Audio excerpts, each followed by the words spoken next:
Assalamualaikum warahmatullahi wabarakatuh. Kembali lagi bersama saya di channel YouTube Mas Cok. Kali ini kita akan membagikan tutorial grafting anggur, grafting entres muda dengan rostock muda juga. Jadi grafting anggur ini pada umumnya ada dua ya, grafting entres muda versus rostock muda. Ada juga grafting cutting dengan entres tua. Nah, itu next time mungkin akan kita buat juga tutorialnya, tapi kali ini kita akan membagikan tutorial entres muda dengan RS muda juga. Oke. Alat-alat yang perlu kita siapkan adalah yang pertama ini ada mungkin gunting dahan, cutter, gunting, pisau silet, spidolnya hanya untuk pencatatan nama aja sih. Nah, kemudian ini yang sangat penting sekali adalah parafilm. Parafilm ini kalau pada orang-orang dulu ya mungkin pengganti sungkup. Jadi kalau zaman dulu orang grafting itu menggunakan sungkup biar untuk menjaga kelembapan sambungan atau graftingan. Nah, kali ini kita akan menggunakan parafilm. Oke, langsung aja kita potong dulu parafilmnya. Ini kira-kira menjadi 3 bagian aja cukup ya. Nah, kita graftingnya menggunakan entres 1 matun aja ya. Setelah kita potong entresnya, kita balut dengan parafilm.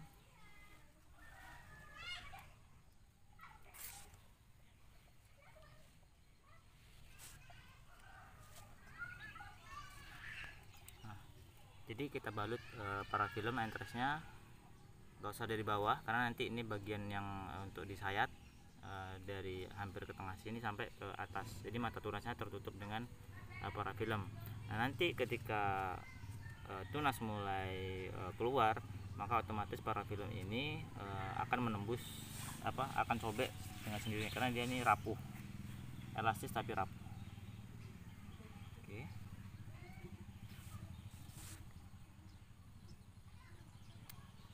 Nah, kira-kira seperti ini. Cukup 2 aja ya kita untuk buat tutorial sore ini. Oke, kemudian hal penting yang perlu kita perhatikan ketika kita grafting, pastikan entres yang kita pilih adalah entres sehat. Kemudian rostoknya juga harus sehat. Nah, misalnya seperti ini di sini. Ini kalau saya katakan ini cukup sehat karena dia tumbuhnya subur, batangnya juga, tunasnya juga lumayan besar. Nah, kemudian nanti ini yang buat kita contoh. Ini juga subur.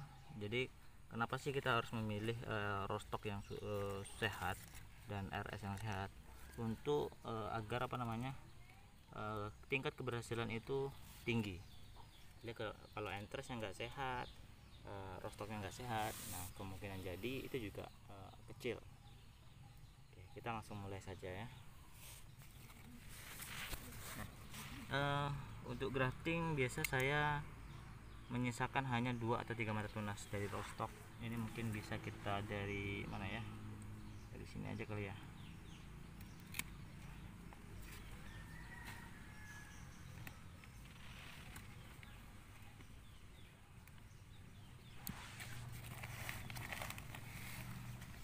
Kita sisakan 2 mata tunas, 1, 2. Nah, di atas 2 mata tunas ini nanti yang kita grafting. Oke, kita langsung mulai saja. Nah, biasa saya sebetulnya bisa pakai silet aja sih, tapi saya dia kebiasaan dengan menyayatnya menggunakan pisau cutter karena menurut saya lebih mudah.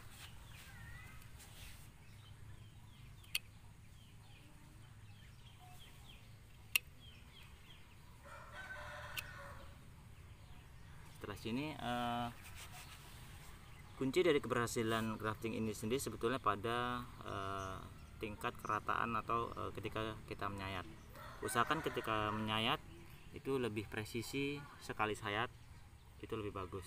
Karena kalau nanti sayetan kita bergelombang, otomatis ketika kita tempelkan itu muncul celah sehingga ketika kita balut nanti di sana berpotensi mungkin muncul jamur atau sebagainya, potensi busuknya tinggi. Tapi kalau kita presisi tanpa celah, tingkat keberhasilannya bisa lebih tinggi. Nah, setelah kita sayat, saya biasanya menggunakan gunting untuk menggunting di ujungnya ini biar dia rata. Nah, seperti ini.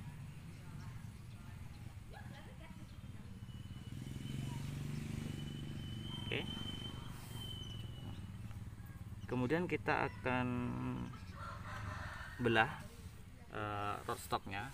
Saya biasanya juga menggunakan silet karena lebih mudah. Karena saya trauma juga nih menggunakan cutter ya teman-teman. Saya dulu pernah kena jempol saya berdarah ketika membelah rotstocknya. Jadi kita menggunakan silet aja. Usahakan membelahnya pas tengah-tengah ya.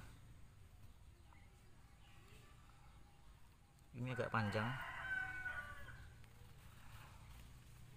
Nah, setelah itu kita tempelkan saja. Ini entresnya lebih besar daripada rotstock, tapi ya masih bisa menempel. Nah, ya. Nah, ini nanti kita ikat di sini. Nah, ini kan nampak teman-teman, antara sisinya itu menempel dengan presisi. Jadi nanti tidak ada rongga, tidak ada air yang bisa masuk ke dalam. Jadi potensi busuknya itu juga kecil. Nah, setelah kita tempel seperti itu, kemudian kita balut dengan parafilm tadi. Balutnya nggak usah kuat-kuat teman-teman ya. Balutnya itu cukup sekedarnya, yang penting dia menempel,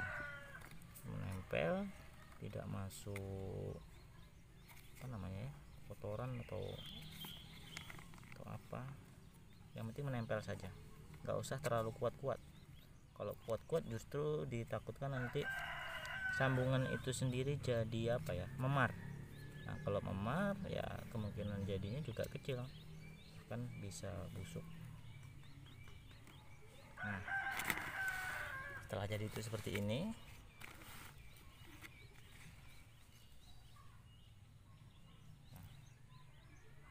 nanti ketika setelah kita selesai sambung itu kita teduhkan, jangan sampai kena hujan, tapi kalau bisa kenakan sinar matahari pagi, kira-kira sampai jam 10 masih oke lah. Oke, kita lanjut grafting yang kedua. Grafting kedua ini ada dua batang ya, tapi kita pilih salah satunya saja. Sebetulnya ini sama-sama bagus, sama-sama besar. Antaranya lumayan besar, cuman kita pakai satu aja deh biar lebih mudah. Yang satunya kita buang. Kita pilih yang arahnya ke atas ya. Kenapa kita pilih arah yang ke atas? Karena nanti ketika tumbuh membentuk batang primer itu langsung lurus ke atas saja. Sedangkan ini tadi miring ke sana. Jadi nanti agak kurang bagus untuk hasil sambungan. Kita pilih yang arah ke atas. Kita potong di sini. Kemudian ini entresnya agak besar.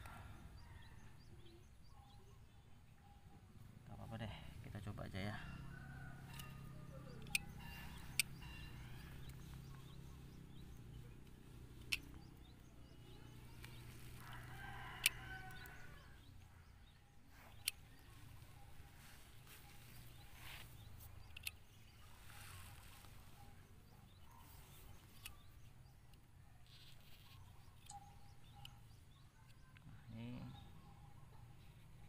Rata, kemudian kita gunting ujungnya biar rata ya, ini sini ya. Kemudian kita belah ininya, rotstocknya.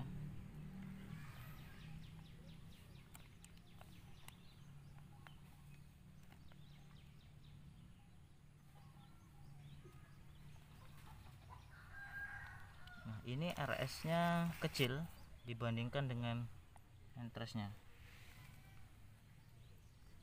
Nah, kalau kasusnya seperti itu,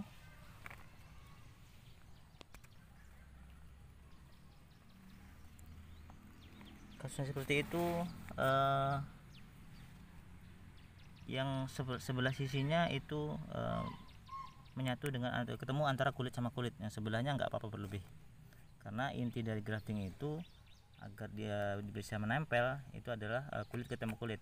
Kenapa sih kulit harus ketemu kulit? Karena letak kambiumnya di antara kulit dan kayu. Nah, makanya kulit antara kulit itu harus bertemu. Tinggal kita balut aja.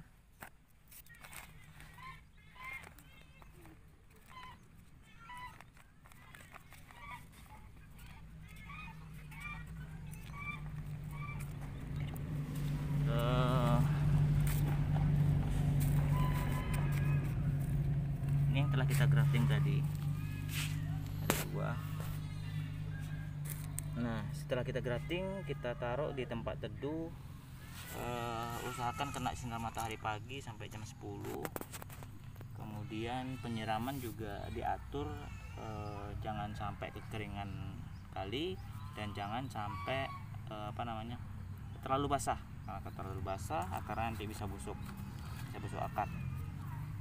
Kira-kira nanti 2 minggu, seminggu sih sebetulnya sudah ada tanda-tanda ya kalau dia jadi. Itu biasa mata tunasnya nanti, yang mata tunas ini sudah mulai bengkak akan menonjol, tapi nanti paling baru keluar itu sekitar umur 2 minggu setelah grafting. Nah, kemudian ini ada contoh yang sudah jadi ya, sudah jadi.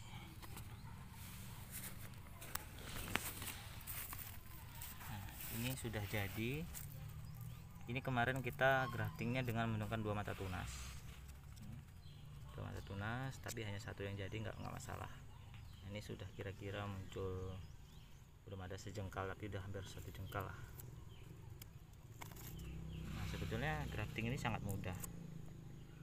Kuncinya adalah entrance-nya sehat, RS-nya sehat, kemudian pada sayatan tadi presisi, jadi lebih potensi suksesnya lebih tinggi, tingkat keberhasilannya lebih tinggi kalau dia presisi. Tapi kalau nggak presisi ya kemungkinan besar dia akan mati. Nah, mungkin itu aja tutorial grafting dari saya. Semoga bermanfaat. Mungkin di next saya akan bagikan video tentang grafting fresh cutting dengan fresh entrance yang besar. Jadi kalau ini tadi entrance muda dengan RS tunas muda juga. Next lagi kita akan bagikan grafting cutting. Baik, semoga video tadi bermanfaat. Assalamualaikum warahmatullahi wabarakatuh.